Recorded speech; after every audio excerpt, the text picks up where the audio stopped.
자들이 가서 앉을 보좌가 거기 있다라고 하는 것입니다. 자, 이어서 오늘 주시는 말씀 가운데 하나님의 보좌에서 어떤 능력이 나오는가? 오늘 5절은 이렇게 말씀하고 있습니다. 같이 읽겠습니다. 시작. 보좌로부터 번개와 음성과 우레소리가 나고 보좌 앞에 켠 등불 7이 있으니 이는 하나님의 7 영이라. 아멘. 자, 이것을 그림으로 이렇게 그려보니까 하나님의 보좌, 아까 벽옥과 황보석과 녹보석과 같고 빛이 빛나니까 빛을 우리가 바라보면 실체를 정확히 판단할 수 없잖아요. 하나님의 보좌가 빛 가운데 빛나는데 하나님의 형상은 볼 수가 없는 거죠. 그리고 그 주변에 보좌가 24보좌가 있고 그 주위에도 수많은 이제 보좌들이 있다라는 것입니다. 그리고 그 앞에 바로 7 등불이 있는데 이 7 등불은 뭐냐? 바로 하나님의 7영, 즉 성령을 의미하고 있는 것이죠. 자, 여기 하나님이, 성부 하나님이 보좌에 앉아 계시고 성령 하나님이 그 앞에 계시더라는 거죠. 물론 성자 예수님도 나중에 성경에 이제 나타나게 되지만, 그리고 거기에 구원받은 성도들이 있다라고 하는 것을 말씀해 주시고 있는 것입니다. 자, 거기로부터 이제 들려오는 소리, 나타나는 현상이 있는데 그게 무엇입니까? 바로 번개와 음성과 우레소리가 나더라라고 하는 것입니다. 이스라엘 백성들이 처음에 경험했었던 것은 그들이 출애굽한 이후에 시내산 아래에 모여 있을 때 하나님께서 모세를 부르시고 그 시내산에 강림하실 때, 현현하실 때 바로 이렇게 번개와 뇌성과 우레소리가 거기서 들려졌다는 거죠. 그래서 사람들은 뭐했어요? 가까이 가기를 두려워했어요. 왜? 죽을까 봐. 오늘날도 우리가 사람들이 비가 오고 천둥 번개 치면 어떻게 돼요? 벼락 맞을까 봐 이렇게 몸을 움츠리고 좀 피하고 하는 경향이 있는 것처럼, 바로 이 사도 요한이 본 그 보좌에서 나오는 번개와 음성과 내성은 이와 같이 하나님의 나타나심을 드러내고 있는데, 그 하나님의 우영과 거룩한 현현뿐만 아니라 바로 인간들에게 경외심을 일으키는 초월적인 능력을 나타내 보여주시고 있다는 것입니다. 그러므로 우리는 하나님 앞에서 어떻게 살아야 되느냐? 하나님이 우리에게 주시는 말씀은 단순히 우리가 이렇게 살았으면 좋겠다는 조언이나 권고가 아닌 절대적인 명령이라는 것입니다. 그 말씀 앞에서 우리가 거역할 수가 없는, 반드시 그대로 실천해야 되는 하나님의 절대적인 명령이다라고 하는 것입니다. 그래서 우리는 하나님의 말씀에 항상 귀를 기울이고 그 말씀을 따라서 믿음으로 순종하는 열매 맺는 삶을 살아야 된다라고 하는 것이죠. 또 거기에 하나님의 7 영이 있다라는 거죠. 바로 등불이 7이 있는데 그 7 등불은 바로 하나님의 7 영이라고 그렇게 말씀을 해주시고 있습니다. 등불은 어떤 역할을 합니까? 빛을 비추기도 하고 어둠을 물리치기도 하고 불순물들을 태우기도 하고, 이런 역사를 하는 이 7 등불, 즉 하나님의 7 영은 7이라고 하는 숫자가 가지고 있는 상징적인 의미에서 완전하고 온전하다, 그리고 여러 가지 다양한 사역을 감당을 하신다라고 하는 사실을 우리에게 보여주시고 있습니다. 그리고 어둠 가운데 살아가고 있었던 사람들에게 지속적으로 빛을 비춰주시며 이제 온전한 지식과 판단력으로 우리의 마음, 우리의 폐부까지도 감찰하시는 분이심을 나타내고 있다라고 하는 것입니다. 여러분, 그래서 우리가 하나님 앞에 섰을 때에 우리가 감출 것이 아무것도 없다라는 겁니다. 요즘에 보면 죄를 짓고 감옥에 가 있는 사람들도 입을 꼭 다물고 핸드폰의 비밀번호를 알려주지 않고 그래서 자기의 뭐를 감추려고 하는데 우리가 하나님 앞에서는요 감출 것이 아무것도 없다라는 거예요. 모든 것들이 다 밝게 드러난다라고 하는 것이죠. 오늘 그 보좌 앞에는 어떤 모양인가라고 하는 것입니다. 6절 말씀 같이 합독합니다. 시작. 보좌 앞에 수정과 같은 유리바다가 있고 보좌 가운데와 보좌 주위에 네 생물이 있는데 앞뒤에 눈들이 가득하더라. 아멘. 그리고 여기 보니까 보좌 앞에 수정과 같은 유리바다가 있다라고 하는 것입니다. 수정과 같은 유리바다. 꽤 유리바다인데 어떻게 됐어요? 수정과 같이 생겼더라는 거예요. 맑고 투명하다라고 하는 것입니다.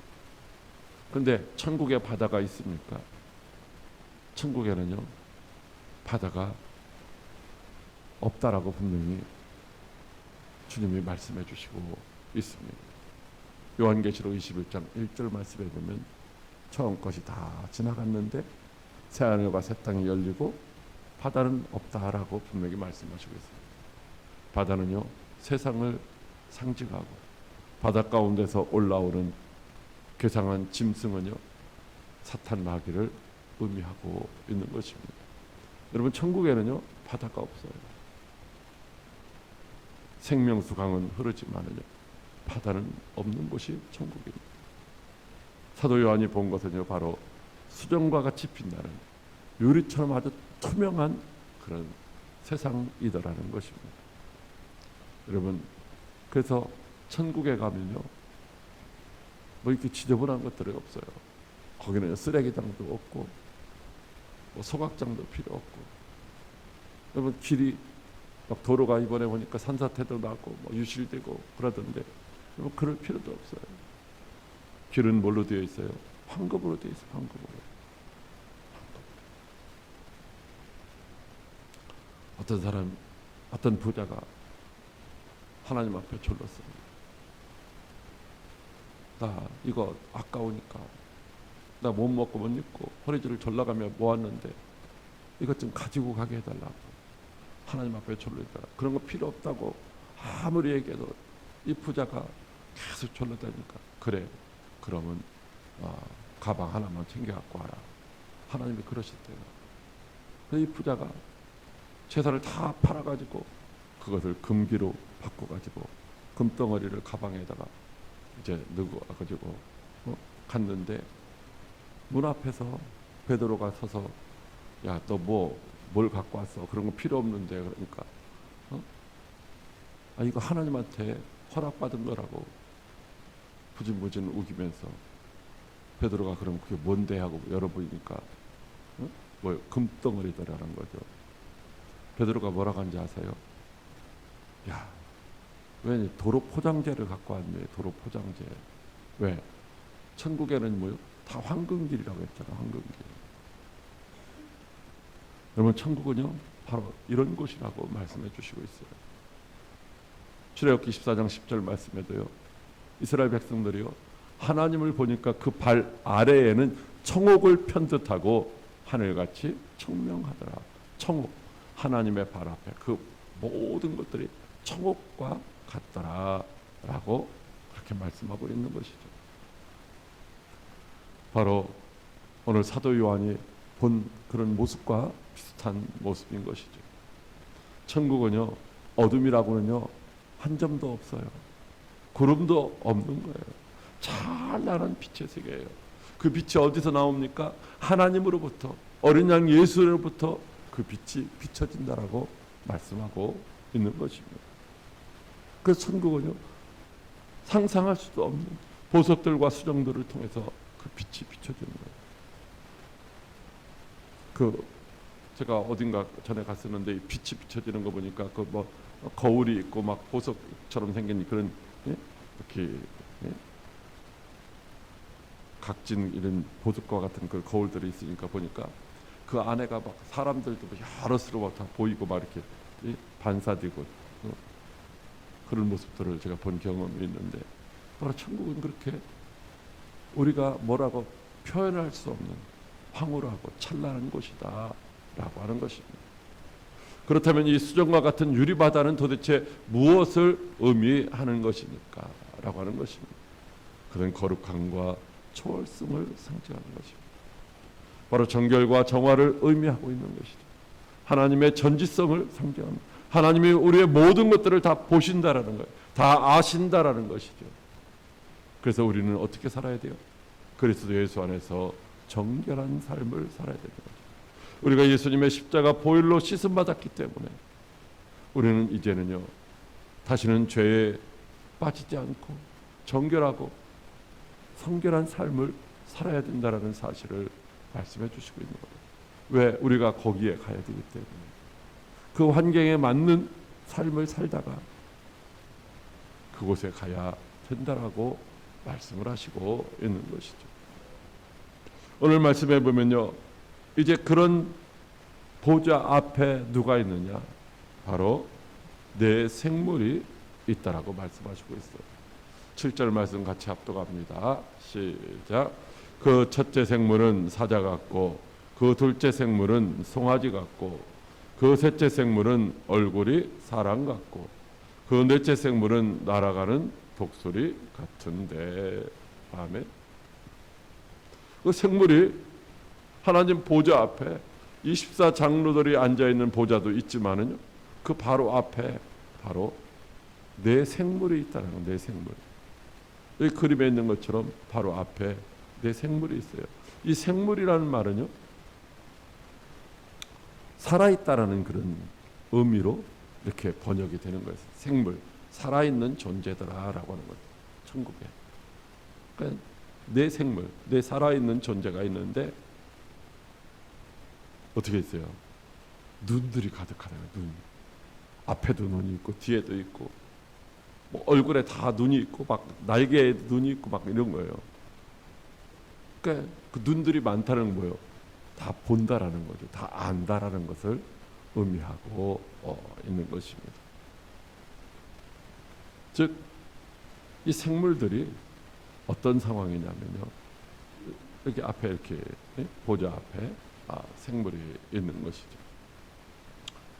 이 생물들을 여기 요한계시록은 생물이라고 번역이 되어 있는데 이사야서 6장 2절 말씀에 보면 똑같은 단어가 바로 스랍이라고 번역이 되어 있어요. 에스겔서에는 그것을 그룹이라고 번역이 되어 있고요. 그룹. 이제 구약 시대에 보면 이 성막이 있고 법궤가 있잖아요. 법궤 뚜껑이 뭐예요? 거기가 속죄소라고 하는 거예요. 법궤 뚜껑을 속죄소라고. 그 뚜껑 위에는요, 두 천사가 날개를 펴고 이렇게 또 마주 하고 있는데 바로 그것을 그룹 이렇게 표현을 하고 있죠. 두 천사. 그래서 이 스랍과 그룹, 바로 스랍은 불타는 자라고 하는 그런 의미를 가지고 있고요. 또 이 그룹은 수호자, 지키는 자라고 하는 그런 의미를 갖고 있습니다. 자, 오늘 여기 네 생물, 네 천사가 다시 말하면은 이제 있는데 그 네 천사의 모습들은 어떠한가라고 하는 것입니다.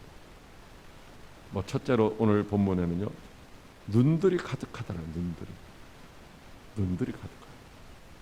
전지하다라고 하는 거죠. 전지하다.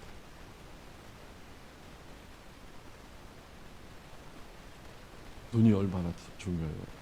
지난주에 오셨던 집사님 한 분이 교통사고로 왼눈이 거의 뭐 실명 상태에 있었는데 지난주에 단대에 이제 갔다가 염증이 심해서 아주대병원으로 후송을 가셨는데 안구를 누가 기증하는 사람이 없으면 이제 제거해야 된다고 하더라고요. 한눈 가지고는 운전도 잘 못하고 그런 상태라고 하신다.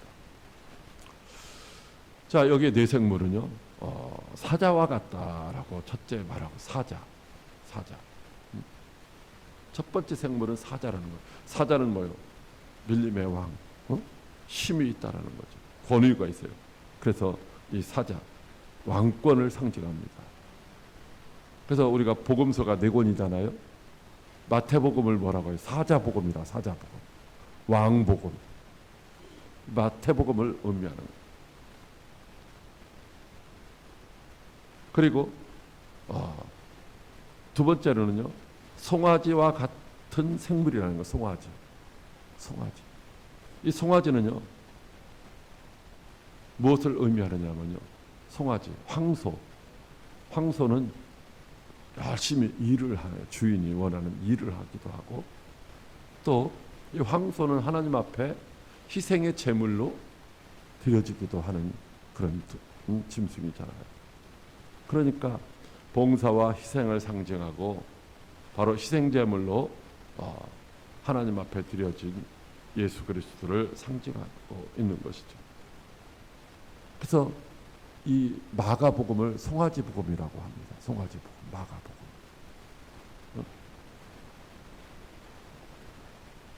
그리고 세 번째로는 사람과 같은 그런 생물이에요. 얼굴 모습이 사람과 같다라고 하는 것입니다. 이는요, 지성과 이성을 상징하고 있는 것입니다. 예수님을 나타내고 있는데 어떤 예수님? 사람으로 오신 인자 예수님. 누가복음을 인자복음이라고 그렇게 말을 합니다. 인자복음, 사람복음. 예수님은요, 하나님이신데 완전한 인간으로 이 땅에 오셨다라고 하는 것이죠.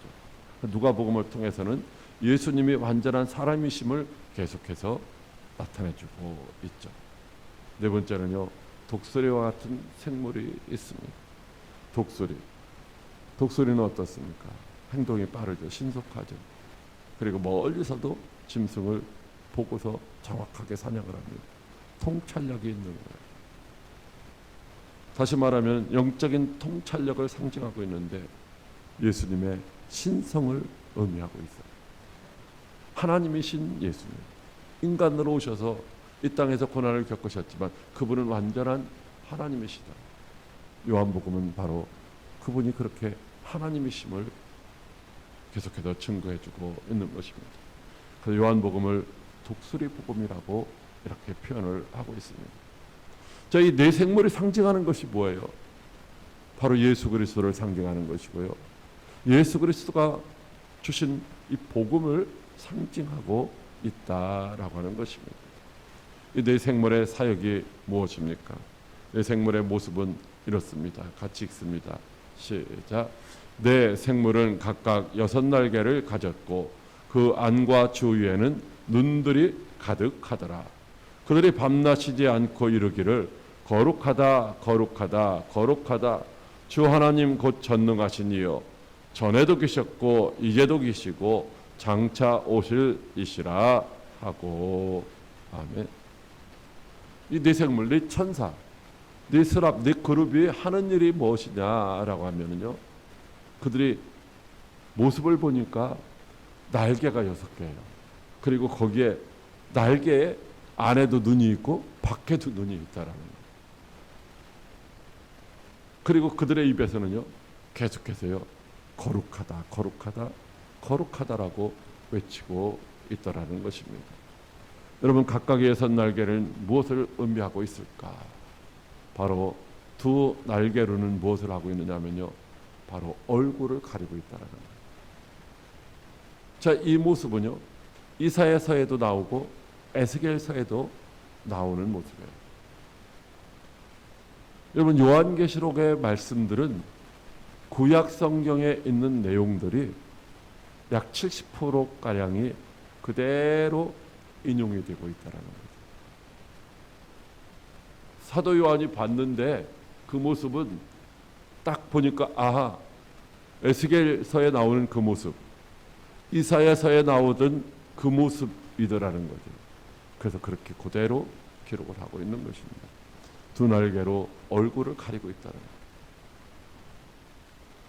이 천사가 하나님 앞에서 수종 들고 있는 천사가 차마 하나님의 얼굴을 제대로 볼 수가 없는 거죠. 하나님은 너무나도 두려운 존재이기 때문에 하나님 앞에서의 경외심을 나타내주고 있어요. 오늘 저와 여러분도 하나님 앞에서 살아가는 사람들이에요. 하나님 앞에서 우리가 어떻게 살아가야 하는지를 말씀해 주고 있는 것이죠. 우리가 어른들 앞에서 조신하게 행동을 하는 것처럼 하나님 앞에서 우리가 어떤 생각, 어떤 말, 어떤 행동으로 살아야 하는지를 말씀해 주고 있는 것입니다. 두 날개는요, 발을 가렸어요. 발은요, 하나님 앞에서 겸손함과 절제를 의미하고 있는 것입니다. 우리는요, 신발을 신고 다니면서 뭐 지저분한 데도 다 다니잖아요. 그 발은요, 그렇게 더러운 것을 의미하고 있는 거예요. 그래서 하나님 앞에서는 항상 겸손하고 항상 절제된 삶을 살아야 한다는 것을 말씀해 주시고 있는 것이죠. 그리고 두 날개는요, 이제 계속해서 날아다니는 거예요. 두 날개로 나는 거예요. 두 날개로 얼굴 가리고, 두 날개로 다리를 가리고, 두 날개로 날아가는 거죠. 바로 즉각적이고 신속한 순종. 하나님이 말씀하시면 그걸 그대로 집행한다고 하는 것을 의미하고 있는 것입니다. 하나님 앞에 있는 이 내 생물, 내 그룹은 하나님의 말씀이 떨어지기가 무섭게 그대로 순종하고 그것을 집행하는 거예요. 그래서 이 여섯 날개는요, 섬김의 적극성과 피조물의 바른 자세를 우리에게 말씀해 주시고 있는 것입니다. 오늘 우리는 하나님 앞에서 어떻게 살아야 하는지를 말씀해 주시고 있는 것이죠. 그리고 거기에는요, 가득한 눈들이 있다라는 거예요. 몇 개라고 말하지는 않았지만요, 그 눈들이 아주 가득하다라는 거예요. 여러분, 눈으로 본다는 것은요, 그냥 의미 없이 보는 것하고 우리가 그냥 보면서 뭐가 그냥 생각도 없이 지나치는 것하고 자세히 관찰하고 거기에서 의미를 찾고 하는 거하고 또 다르다라는 거죠.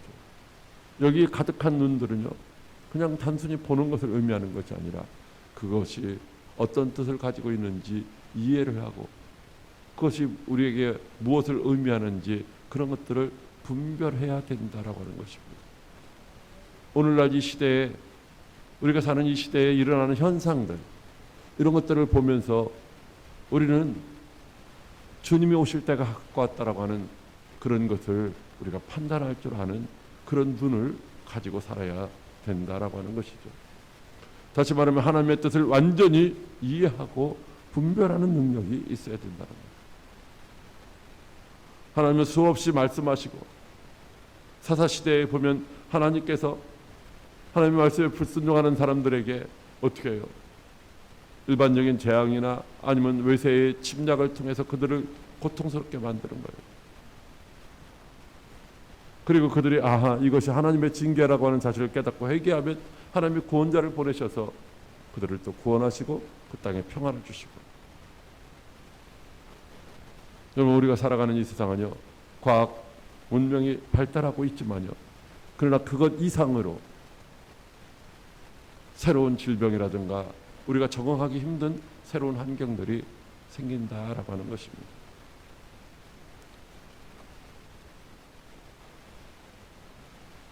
여러분, 사람의 힘으로 하나님이 하시는 일들을 막을 수는 없어요.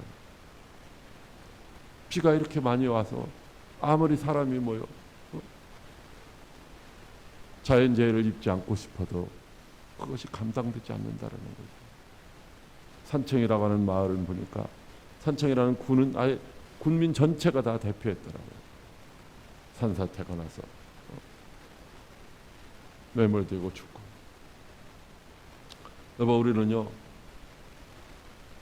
그냥 단순하게 보는 것으로 끝나는 것이 아니라 왜 이런 현상이 나타나는지, 오늘 우리에게 하나님이 무엇을 원하시는지 그 본질을 꿰뚫는 영적인 통찰력이 있어야 된다라고 하는 것입니다. 바로 창조 세계를 감찰하시며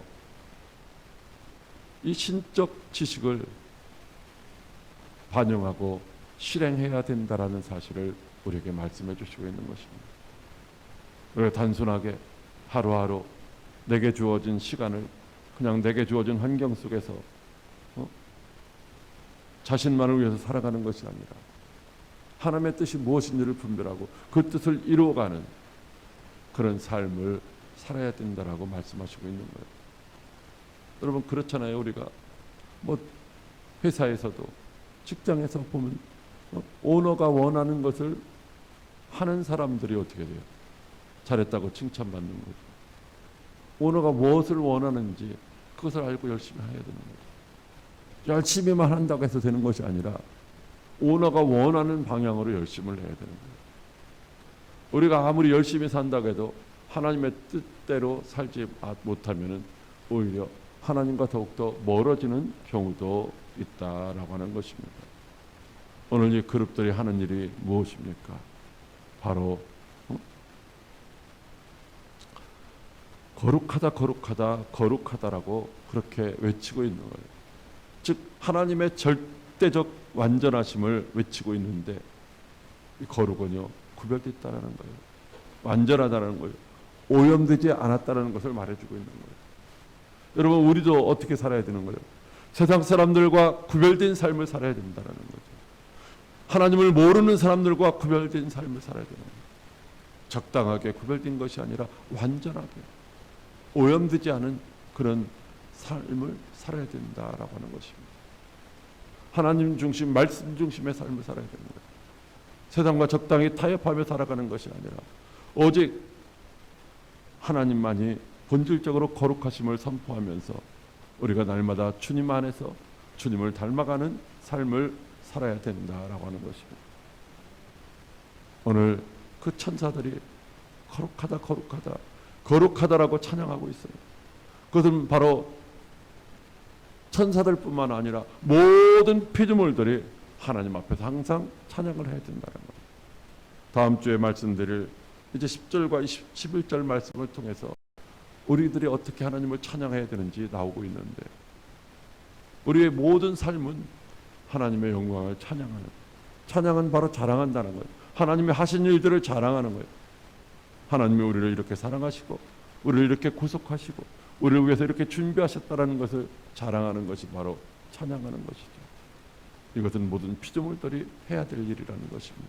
꽃들도 새들도 구름도 하늘도 모든 것들이 다 하나님을 찬양해야 된다라고 말씀하시고 있는 것입니다.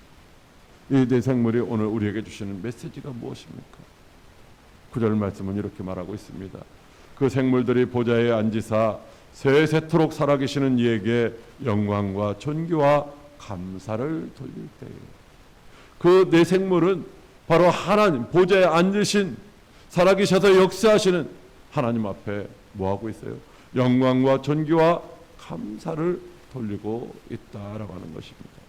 어떻게 그렇게 하고 있습니까?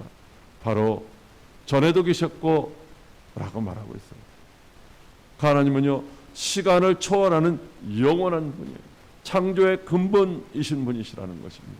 그래서 그분이요 어떤 분이요? 전능하신 분이라는 거예요. 인간의 생사화복을 주관하시는 주권자이시고요, 우리를 아무리 힘들고 어려운 가운데 있어도 얼마든지 구원하실 수 있는 무한한 능력을 가지신 분이시다라는 것입니다. 사도 요한이 지금 비록 로마 황자의 박해를 받으면서 반모섬에 유배되어서 고통 가운데 있지만, 그 하나님이 사실은 모든 것들을 다 주관하고 계시기 때문에 하나님을 신뢰하고 의지하는 자, 하나님이 책임져 주신다는 것이죠. 그분이 전에도 계셔서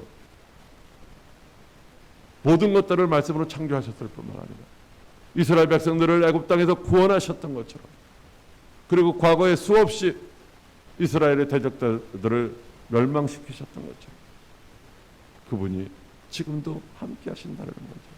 그래서 이제도 계시는 거예요. 그분은 영원하신 분이에요. 불멸하신 분이에요. 지금도 여전히 우리와 함께 하시는 거예요. 그리고요 그분을 뭐라고 말씀하고 있어요? 장차 오실 분이다라고 하는 것입니다. 장차 오실 분, 구원의 완성자이시라는 것입니다. 여러분, 이 세상의 모든 역사는 하나님의 의해서 이루어지고 있는 거예요. 하나님의 계획하신 대로 하나님이 지금도 이루어 가시고 있다는 것입니다. 역사의 완성은 하나님이 하시는 거예요. 최종적인 승리는 하나님께 있다라는 것입니다. 그렇기 때문에 하나님만이 영광과 존귀와 감사와 찬양을 받으실 분이라고 그렇게 우리에게 알려주시고 있는 거예요. 무엇을 말하고 있습니까? 오늘 저와 여러분들도 늘 하나님 앞에 그렇게 존귀와 찬송과 영광을 돌리는 삶을 살아야 된다는 것입니다. 전에도 계시고 이제도 계시고 장차 오실 그분이 모든 것들을 우리의 생사화복을 주관하시는 분이시기 때문에 그분을 신뢰하고 그분을 의지하며 그분을 자랑하며 그분을 예배하는 삶을 살아야 된다라고 하는 것입니다.